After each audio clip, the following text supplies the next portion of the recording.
भारत और चीन के बीच लंबे समय से तनाव चल रहा है। बॉर्डर पर दोनों देशों के सेनाओं के बीच कई बार झड़प तक हो चुकी है, लेकिन सीमा विवाद का अब तक पूरी तरह से समाधान नहीं निकल पाया है। ऐसे में अब एक रिपोर्ट में दावा किया गया है कि पूर्वी लद्दाख के 65 में से 26 पेट्रोलिंग पॉइंट्स ऐसे हैं जो भारतीय सैनिकों के कंट्रोल से बाहर हो चुके हैं, यानी ये पॉइंट्स भारत के हाथ से निकल गए हैं। पहले यहाँ पर भारतीय जवान रेगुलरली पेट्रोलिंग किया करते थे। ये रिपोर्ट सीनियर आईपीएस अधिकारी पीडी नित्या ने पिछले दिनों एक मीटिंग में पेश की थी। इस मीटिंग में प्रधानमंत्री नरेंद्र मोदी, होम मिनिस्टर अमित शाह और एनएसए अजीत डोवाल भी मौजूद थे। पीडी नित्या के मुताबिक 65 पेट्रोलिंग पॉइंट्स ऐसे हैं जहां पहले भारतीय सुरक्षा बल रेगुलरली पेट्रोलिंग किया करते थे। ये काराकोरम दर्रे से चुमुर तक फैले हैं। इनमें से 26 ऐसे पॉइंट्स हैं जहां अब हमारी सेना गश्त नहीं कर पा रही है। ये हैं 5 से 17, 24 से 32 और 37।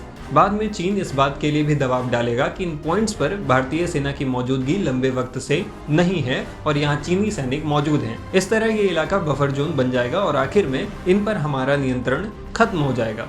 इस तरह चीन इंच दर इंच हमारी जमीन पर कब्जा करता चला जाएगा। बता दें कि बफर जोन बॉर्डर के उस इलाके को कहते हैं जो खाली होता है और जहां किसी का कब्जा या कंट्रोल नहीं होता है। रिपोर्ट में आगे बताया गया है कि चीन बफर जोन या बफर एरिया का फायदा उठा रहा है। वो यहाँ की ऊंची पहाड़ियों पर हाईटेक कैमरे लगा रहा है और इनके जरिए इंडियन आर्मी के मूवमेंट की निगरानी कर रहा है। वो बफर जोन को भी अपना इलाका बताएगा और इस तरह और बफर जोन बनाएगा। साल 2020 में गलवान में हुई हिंसक झड़प के बाद चीन ने यही स्ट्रैटेजी अपनाई थी। इससे हमारे सैनिकों के हौसलों पर भी असर होता है। हालांकि बाद में इस पर रक्षा मंत्रालय ने भी एक बयान जारी कर रिपोर्ट में किए गए दावों को गलत बताया है। सेना की तरफ से कहा गया कि भारत में पूर्वी लद्दाख में अपनी जमीन का कोई भी हिस्सा नहीं खोया है। विवादित इलाकों में भारत ने कोई जमीन नहीं खोई है। कुछ इलाकों पर जरूर दोनों पक्षों की गश्त रोकी गई है, लेकिन ऐसे इलाकों में हमारी तकनीकी उपस्थिति उतनी ही है जितनी चीनी सेना की है। टाइम्स नाउ भारत डिजिटल की रिपोर्ट।